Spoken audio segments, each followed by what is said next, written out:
Some places feel off the moment you arrive. Streets that are too quiet, neighbors who watch instead of wave, stories locals whisper instead of explain. In today's video, Top 10 Creepiest Small Towns in the US, locals warn you not to visit. We're uncovering real American communities with disturbing pasts, chilling reputations, and warnings that still echo today. These aren't movie sets or made-up legends. They're real locations tied to unexplained disappearances, violent history, environmental disasters, paranormal sightings, and places where even longtime residents say, "You shouldn't be here." As the countdown unfolds, the stories grow darker, the warnings get louder, and the final reveal may change how you think about small-town America forever. Welcome to Mr. Globe TV, where we explore the places history tried to bury and curiosity refuses to ignore. If you're ready for a countdown that might make you rethink quiet roads and empty streets, hit that like button, subscribe, and turn on notifications. Because once this list starts, it only gets darker from here. Number 10. Centralia, Pennsylvania.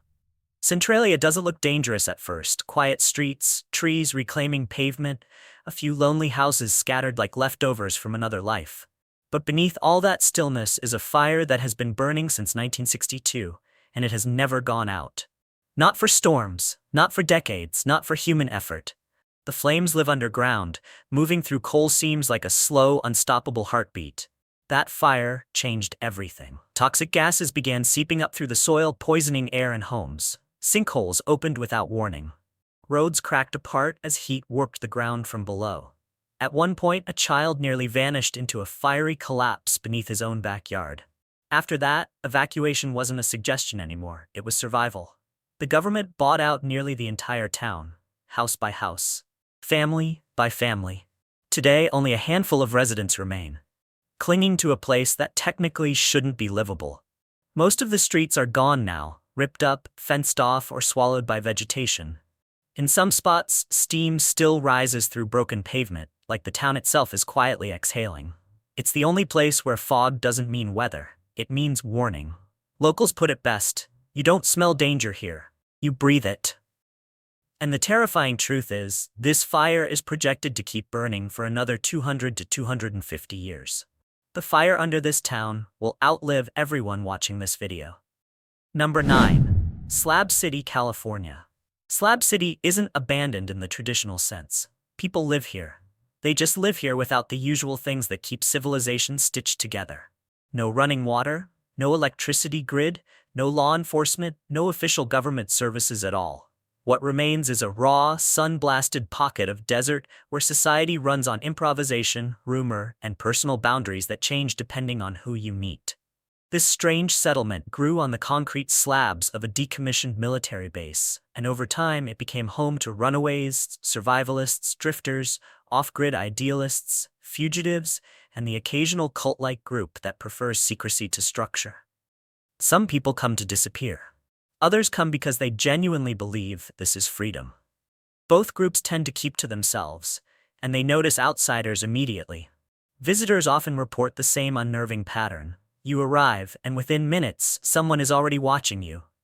Not aggressively, not openly, just making sure you're seen. Crime here is rarely reported and almost never investigated, not because nothing happens, but because there's no system to report it to. What goes wrong stays inside the desert. Life in Slab City runs on trust, but the rules of that trust are unwritten and shift constantly. One wrong assumption, one poorly timed question, and you realize how thin the safety net really is. Because there isn't one. Locals don't bother dressing up their warning. They keep it simple. You don't visit Slab City, you survive it. Number 8.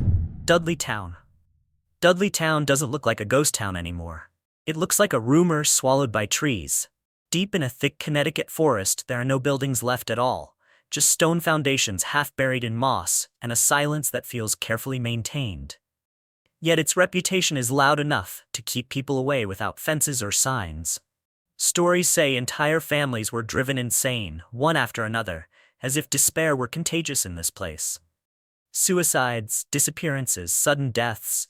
The list reads like a cautionary ledger that never quite closes its accounts. Some blame cursed land, others point to isolation, harsh winters, and bad luck piling up like unpaid debts. Either way, the result was the same. People didn't pack up neatly and move on. As locals still whisper, people didn't move away from Dudleytown, they fled. Today, the fear is enforced as much as remembered. Police actively arrest trespassers, not warn, not escort out. Arrest. That policy alone tells you how seriously the legends are taken. And after sunset, even nearby residents draw their own line in the dirt. Locals refuse to enter after dark, not skeptics, not supernatural tourists. Just people who know the woods well enough to know when not to test them. There's no monument here, no visitor center, no neatly wrapped ending, just forest, stone, and stories that refuse to be buried. Number 7. Jerome. Jerome clings to the side of a mountain like it's holding on to a secret it's not ready to share. Once a booming copper mining powerhouse, this town recorded over 7,000 deaths during its mining era, and that's just the number history managed to count. Fatal fires, explosions, tunnel collapses, and industrial accidents stacked up year after year, turning prosperity into a rolling ledger of loss. When the mines dried up, people left. The stories didn't. The town's grand old hotels and former hospital buildings now carry a reputation that goes far beyond creaky floorboards.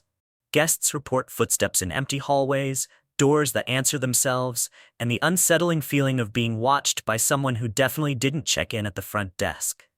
Even skeptics tend to lower their voices after the second strange experience. Jerome also holds a dark history of suicide, linked to isolation, injury, addiction, and the emotional toll of mining life. The mountain gave work. It also took people back with interest. That emotional residue never quite cleared out either. What makes Jerome especially chilling is the attitude of the people who live there now. Residents openly accept the paranormal, not as a tourist gimmick, as part of daily life. The tone is less "is it real?" and more, "it's just how things are." Number 6. Marfa. Marfa looks calm, quiet, and harmless by day. Flat desert, big sky, a town so peaceful it almost dares you to relax. Then night falls, and the desert starts turning on lights that nobody can explain. For over 100 years, floating glowing orbs have appeared in the distance, sometimes drifting, sometimes splitting, sometimes vanishing mid-air like they forgot the script. Scientists have tried to pin it down. Reflections? Headlights? Atmospheric tricks? Every test comes back with more questions than answers. Even the military denies any involvement, which somehow makes things feel less reassuring instead of more. When the people who usually admit to strange experiments say "not us," your imagination fills in the blanks very quickly. Animals react before people do. Dogs panic. Horses spook. Wildlife scatters when the lights appear. As if whatever is happening hits some ancient alarm system humans misplaced a few thousand years ago. That reaction alone has convinced many locals this isn't just a clever illusion. And here's the part that quietly unsettles visitors. Locals discourage investigating alone. Not in a dramatic movie-style warning, more like a calm suggestion from people who've already learned the lesson once. The kind of advice you ignore at first, and then rethink later when the desert suddenly doesn't feel empty anymore. As one longtime resident put it perfectly, whatever is out there refuses to be named. We're officially halfway through the countdown.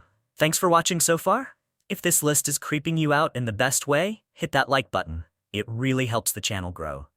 And if you want to see what's waiting in the top 5, subscribe and turn on notifications. Because this list only gets darker from here. Number 5. Hell. Hell, Michigan wears its reputation like a prank that went a little too far. Yes, the town is literally named Hell. And yes, it leans into it with a grin.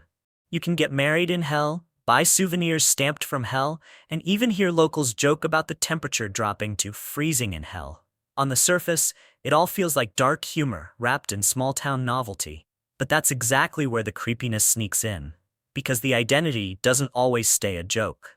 Hell has become a magnet for dark tourism and thrill seekers who want to flirt with the name, take photos, and tell stories that sound braver than they feel. People arrive light-hearted, and some leave oddly unsettled. Locals quietly warn that a few visitors become obsessed, not just interested, but lingering, returning, digging into the symbolism, like there's something deeper hiding under the punchline. The town itself is quiet, wooded, isolated enough that night sounds travel farther than they should. When the novelty wears off and the trees close in, the humor thins. It's the unsettling kind of shift where your brain realizes it walked into a joke that stopped laughing back. Psychologists call this identity horror, when a place's name, meaning, and atmosphere start to blur together in uncomfortable ways. Hell doesn't look like a nightmare setting. That's the problem.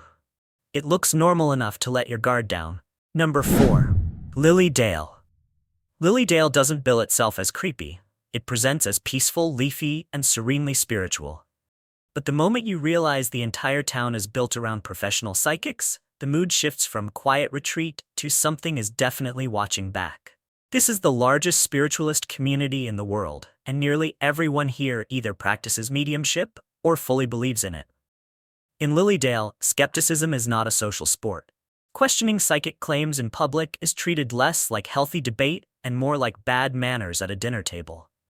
Mediums openly claim to channel the dead on a daily basis, in churches, on porches, at community gatherings.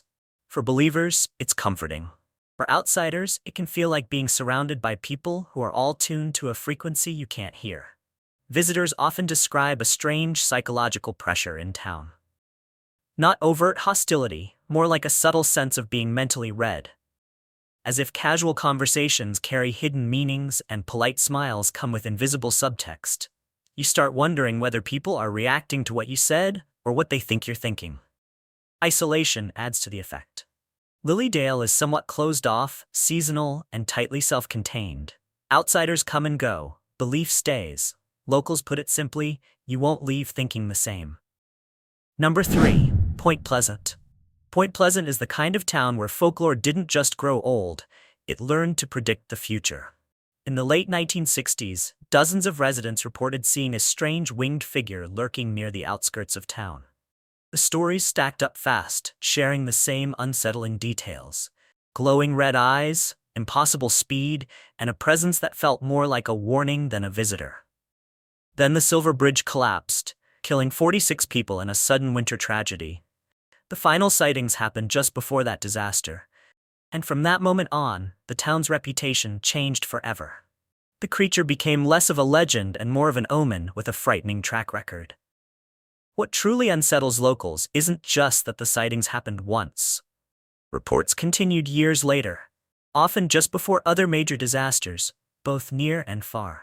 Each new wave of sightings tightens the silence in town a little more, because nobody wants to be the one to say, it's back. Unlike many places that bury their dark stories, Point Pleasant fully embraces the legend. There's a museum, a statue, festivals, and a steady flow of curious visitors. On the surface, it feels like fun. Underneath, there's a tension locals don't laugh at quite as easily. Because for the people who live here, the question isn't whether the creature is real. It's what the next sighting might be warning them about. Number 2. Gary. Gary was once a roaring steel capital, the kind of place where factories ran day and night and paychecks felt permanent. Then the mills shut down, and the exodus began. Today, the city has lost over 80% of its peak population, a demographic collapse so severe it feels less like urban decline and more like a slow-motion evacuation. What's left behind is the unsettling part: empty schools with desks still inside, hospitals wrapped in broken glass, shopping malls overtaken by vines and silence. The cityscape looks paused mid-chapter, as if everyone stepped out at once and never came back. It's the rare American city where decay isn't hidden in pockets, it stretches block after block. And layered on top of that abandonment is violent crime among the worst in the Midwest. With so many vacant buildings and so few residents, entire areas become hard to patrol and easy to exploit. Locals quietly admit that some blocks are effectively avoided by police, not out of neglect, but because unpredictability rules the streets after dark. Walking through parts of Gary feels like decoding a riddle written in brick and broken windows. How does a city empty out this completely and still remain standing? The answer is complicated. Economic collapse, lost industry, tax base erosion, but the emotional effect is simple. It's eerie. As one visitor put it, perfectly, this looks like the aftermath of a war, but no war officially happened. Number 1. Body. Body doesn't feel abandoned. It feels paused, mid-breath, mid-sentence, mid-life. Frozen exactly as it was in the late 1800s, this gold rush town still holds bottles on shelves, dishes on tables, and boots by doorways, as if the people simply stepped outside and forgot to come back.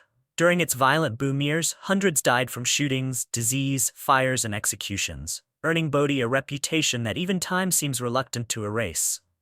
But what truly separates Bodie from every other ghost town isn't what happened back then, it's what visitors swear still happens now.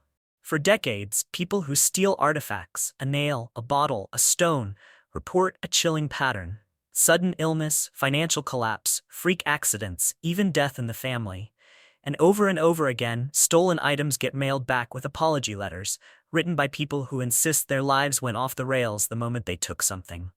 Park rangers don't dramatize it, they don't need to. They simply warn. You take from Bodie, Bodie takes from you. And then they point to the growing pile of returned souvenirs. This is one of the only places in America where even skeptics return stolen items out of fear. And that brings us to the end of the countdown. Thank you for watching this journey through America's creepiest small towns, places where history, disaster, mystery, and warning signs all overlap. If this list gave you chills, hit that like button. If you want more dark, hidden stories like these, subscribe and turn on notifications for Mr. Globe TV. Now drop a comment, which town disturbed you the most, and why?